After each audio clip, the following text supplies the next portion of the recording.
Hello friend, চলে এসেছি নতুন একটা ভিডিও নিয়ে। তো এই ভিডিওতে তোমাদের সাথে এমন কিছু কথা বলবো, হয়তো আমার এমনিতেই অনেক ভিউজ কম বা ফলোয়ার্স কম, তো আরো হয়তো কমে যেতে পারে। হয়তো তোমরা অনেকেই আমার উপর রাগ করতে পারো, কিন্তু যেটা এখনকার যে পরিস্থিতি তাতে আমার এটা মনে হলো বলা, সেই জন্য তোমাদের সাথে আমি বলতে চলে এলাম। যেটা বলবো সেটা হচ্ছে এই যে ওয়ারটা যেটা হচ্ছে, যে ইন্ডিয়া পাকিস্তানের মধ্যে যে যে ঘটনাটা ঘটছে, দেখো আমরা তো ওখানে গিয়ে লড়াই করতে পারবো না, আমরা কিছুই করতে পারি না শুধু সাপোর্ট ছাড়া।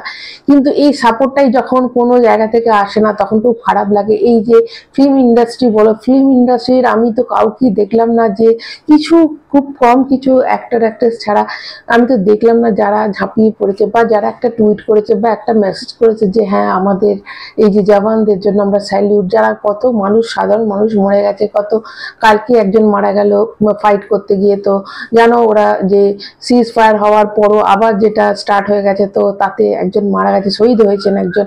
তো সেটা নিয়ে বা তার আগে নিয়ে এই যে যুদ্ধটা হচ্ছে, এই যে কিছু নো নো সাউন্ড, একটা ট্যাফু, কোনো কিছুই করছে না। আমাদের বাংলাতে যদি বলা হয়, তো বাংলাতে যেটা দেখলাম না কাউকে করতে। হ্যাঁ অবশ্যই আমি যার নাম করবো সে হচ্ছে জিদ্দা। জিদ্দা অবশ্যই একটা শুধুমাত্র অপারেশন সিঁদুরটা পোস্ট করেছে। তার তোমরা যদি কমেন্ট বক্সটা দেখো, এমনিতে জিদ্দার চ্যানেলের প্রতি আমার একটা ক্ষোভ আছে যে জিদ্দার চ্যানেল কে চালায় আমি জানি না, এত উল্টো পাল্টা, এত পুরনো সিনেমার এত দেয় যে আসল কাজের জিনিস খুঁজে পাওয়া যায় না। এক নম্বর মানে ক্ষণে ক্ষণে তারা এত পুরনো সিনেমা ক্লিপিংস, এটা আমি অবশ্যই বলবো জিদ্দার একটু দেখা দরকার।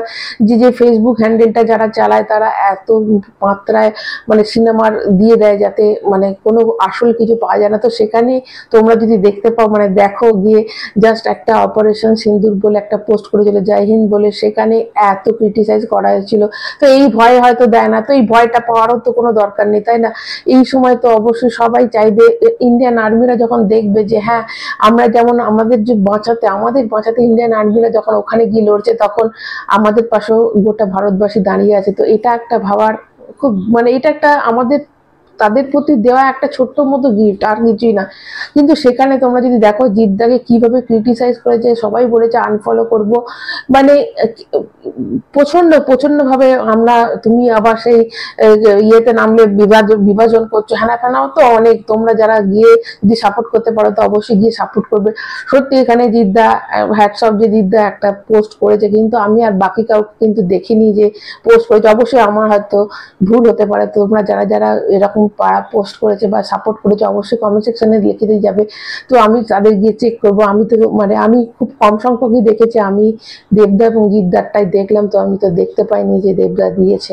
তো যাই হোক, এবার হিন্দিতে যদি আমি বলি যে এই যে সলমান খান, শাহরুখ খান, আমির খান, আমাদের যে যে একটা কর্নেলের বোধহয় উপাধি পেয়েছে এই আমাদের ধোনি, অমিতাভ বচ্চন, তো কাউকেই আমি দেখলাম না কোনোভাবে একটা কিছু সাপোর্টে কথা বলতে। কেন এত চুপ আমি জানি না। এই যে দেখো সবার থেকে শাহরুখ খান সালমান খানের থেকে খুব বেশি আশা ছিল যে এরা অন্তত একটা টুইট করে একটা সাপোর্টে কিছু বলবে। কালকে সালমান খান একটা টুইট করে, যখন ওই সিজ ফায়ার যখন হওয়ার পর একটা থ্যাংক গড সিজ ফায়ার এরকম করে দিয়েছে, তার 2-3 ঘন্টার মধ্যে মুছে গেছে। শুধু এই ভয়তে করছে না যে পাকিস্তানের সাপোর্টাররা তার হাত থেকে চলে যাবে। তো এই যে ভয়টা ফিল্ম মেকার, মানে ফিল্ম যারা আর্টিস্ট আছে তারা করে, এটা কেন করে? তোমরা যদি দেখো পাকিস্তানে যত আর্টিস্ট আছে যারা ইন্ডিয়াতে এসে সিনেমা করে, ইন্ডিয়ার মানে ব্রেড অ্যান্ড বাটার খায়, তো তারা যখন ফিরে গিয়ে তারা সব পাকিস্তানকে সাপোর্ট করছে। তো এইটা হচ্ছে তাদের তাদের দেশপ্রেম তারা দেখাচ্ছে। কিন্তু আমাদের এখানকার একটা অ্যাক্টর অ্যাক্ট্রেসকে দেখলাম না যে তারা দেশপ্রেম দেখাচ্ছে, তারা ইন্ডিয়ার প্রতি, তারা যে ইন্ডিয়াতে থাকে তো ইন্ডিয়ার প্রতি এইটুকু কৃতজ্ঞতা তাদের কাছে নেই, তাদের নেই। তো এটাই ভীষণ খারাপ লাগলো। তো তা কালকে দেখলাম। এবং তোমাদের এসব বলি যে একজন রয়েছে, মানে তার মানে এই নয় যে, এবং ইন্ডিয়ার অনেক মুসলিম ভাইরা কিন্তু তারা সাপোর্ট করছে পাকিস্তানকে। তো এটাও একটা খুব খারাপ লাগছে যে কিভাবে তারা সাপোর্ট করতে পারে।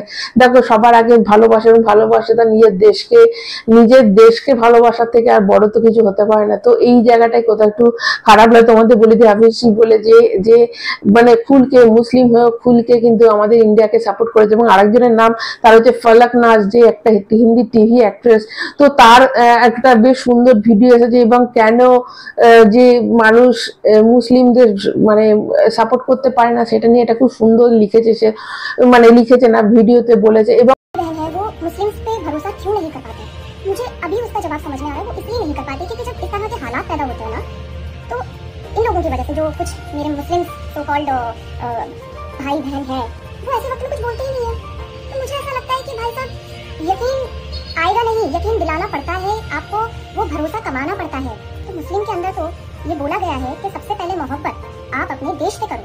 जो पाकिस्तान के एक्टर्स हैं, बड़े बड़े नामी गिरामी एक्टर्स जिन्होंने इंडिया में आके खूब काम किया है, खूब नाम कमाया है और बहुत बड़ी तादाद में उनके फॉलोअर्स हैं, वो लोग वहाँ बैठ के अपने देश को सपोर्ट कर रहे हैं, जबकि उनके देश की तरफ से ही शुरुआत हुई। আরেকজন হর্ষবর্ধন, যে তোমরা জানো যে সনম তেরি কসমের যে হিরো, তো ওখানকার যে হিরোইন ছিল সে কিন্তু একজন পাকিস্তানের হিরোইন। তো সে যখন ইন্ডিয়ান আর্মিদের নিয়ে কিছু একটা বাজে কটাক্ষ করেছে, তখন হর্ষবর্ধন কিন্তু একদম টুইট করে দিয়েছে যে নেক্সট মানে সনম তেরি কসম 2 সিনেমাটা নিশ্চয়ই আসছে, তোমরা সবাই জানো। তো ওখানে সে বলেছে যদি এই অ্যাক্ট্রেস থাকে তাহলে আমি কিন্তু এই সিনেমাটা করবো না। তো এরকম বুকের জোর থাকা উচিত। দেখো অবশ্যই যারা পাকিস্তানি অবশ্যই তাদের দেশকে তারা সাপোর্ট করছে, তো আমাদেরও উচিত আমাদের দেশকে সাপোর্ট করা। তো এরকম কিন্তু আমি দেখলাম না যে অনেকে ঝাঁপিয়ে পড়েছে ইন্ডিয়ান আর্মির পাশে আছে, ইন্ডিয়ার পাশে আছে, তো ইন্ডিয়ার যত যারা মারা গেছে তাদের পাশে আছে। তো এরকম খুবই কম আমি দেখতে পেয়েছি। হয়তো এটা হতে পারে যে আমি কোথাও ভুল দেখেছি। দেখো অবশ্যই অমিতাভ বচ্চন একটা টুইট করেছে, কিন্তু সংখ্যা দিয়ে টুইট করেছে, এমন কিছু করেনি। ধোনি যার কাছে যে কিন্তু একটা কর্নেল বা এরকম একটা উপাধি পেয়েছে, তো তারও মুখ দিয়ে একটা ট্যাফু নেই, কিচ্ছু একটা সামান্য একটা টুইট করা বা একটা রিপোস্ট করা, রিটুইট করা, তো কিচ্ছু নেই। শাহরুখ খান আর সলমান খানকে নিয়ে খুব আশা ছিল যে তারা নিশ্চয়ই একটা কিছু মানে একটা আর্মিদের হয়ে তাদের সাহস বাড়ানোর জন্য একটা টুইট করবে। তো তাদের কাছ থেকে কোনো টুইট যখন আশা করি না, তো কি হবে এত টাকা পয়সা, এত স্টারডাম, এত নিয়ে যদি ইন্ডিয়ার পাশে এরা না দাঁড়াতে পারে, তো এটাই একটু খারাপ লাগলো। অবশ্যই হয়তো আমার আজকে ভিডিও অনেকেরই পছন্দ হবে না, কিন্তু কিছু করার নেই। আমার যেটা মনে হলো আমি তোমাদের কাছে বললাম। তোমরা যারা আমার সাথে যদি সহমত হয়ে থাকো তাহলে অবশ্যই কমেন্ট করবে, এবং বাংলার কোন কোন আর্টিস্ট পাশে আছে তোমরা যদি কেউ দেখে থাকো অবশ্যই কমেন্ট করে জানাবে। আর কোন আর্টিস্টরা পাশে দাঁড়িয়েছে তো অবশ্যই সেটা কমেন্ট করে জানাতে ভুলো না। এবং সবাই ইন্ডিয়ার পাশে থেকো, এটাই বলবো। সবাই আছে যদিও, তো তবুও বলবো জয় হিন্দ। তো সবাই ভালো থেকো, চ্যানেলটা সাবস্ক্রাইব করো, ভালো লাগলে একটা লাইক দেবে। সবাই ভালো থেকো, টাটা।